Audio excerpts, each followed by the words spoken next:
This channel does not promote any violent, harmful, or illegal activities. All content provided by this channel is meant for an educational purpose only.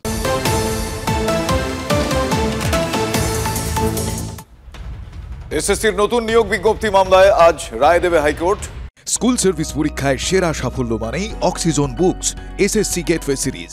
দুপুর দুটোয় বিচারপতি সৌমেন সেন এবং বিচারপতি স্মিতা দাসের division bench রায় ঘোষণা করবে বলে হাইকোর্টের তরফ থেকে জানা গিয়েছে। সোমবারে ডিভিশন বেঞ্চে এই মামলার শুনানি শেষ হয়, রায় স্থগিত রাখে আদালত। লক্ষ্য যখন স্কুল সার্ভিস, সঙ্গে আছে gateway series, oxygen books. Supreme কোর্টের নির্দেশ মেনে বিজ্ঞপ্তি জারি করেনি এসএসসি। অভিযোগ বঞ্চিত চাকরি প্রার্থীদের। পাল্টা রাজ্যের তরফ থেকে যুক্তি যে সুপ্রিম কোর্টের নির্দেশ মেনেই নিয়োগ প্রক্রিয়া শুরু করেছে এসএসসি। কমিশনের নিয়োগ বিধিকে কেউ চ্যালেঞ্জ করতে পারে না, এভাবেই সওয়াল রাজ্যের।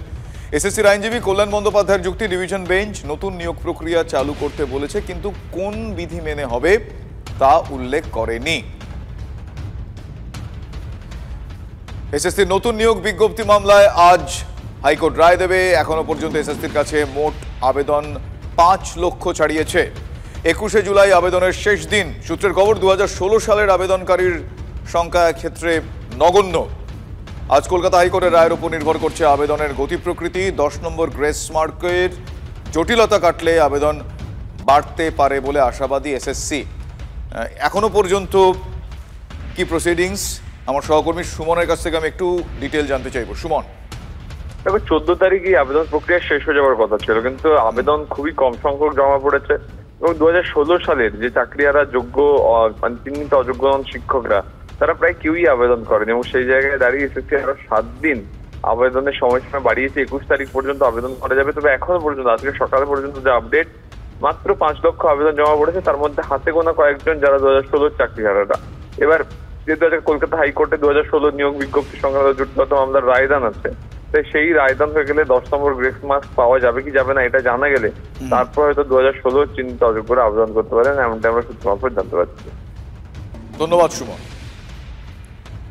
আপনাদের আরো একবার জানিয়ে রাখি, এসএসসির নতুন নিয়োগ বিজ্ঞপ্তি মামলায় আজ রায় দেবে হাইকোর্ট। দুপুর দুটোয় বিচারপতি সৌমেন সেন এবং বিচারপতি স্মিতা দাসের ডিভিশন বেঞ্চে রায় ঘোষণা করবে বলে হাইকোর্টের তরফে জানা গিয়েছে।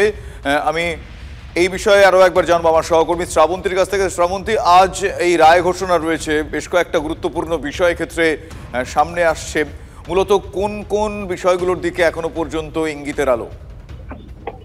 দেখো, ইতিমধ্যে যে মামলাগুলি হয়েছিল তার মধ্যে দাগী এবং অযোগ্য তারা পরীক্ষায় বসতে পারবে না বলে ডিভিশন বেঞ্চ স্পষ্ট জানিয়েছিল। আরো দুটো বিষয় রয়ে গেছে, যেটা হচ্ছে অতিরিক্ত নাম্বার 10 নম্বর, অর্থাৎ যারা যোগ্য ছিলেন তাদেরকে 10 নম্বর অতিরিক্ত দেওয়া হবে, চাকরি করছিলেন যারা,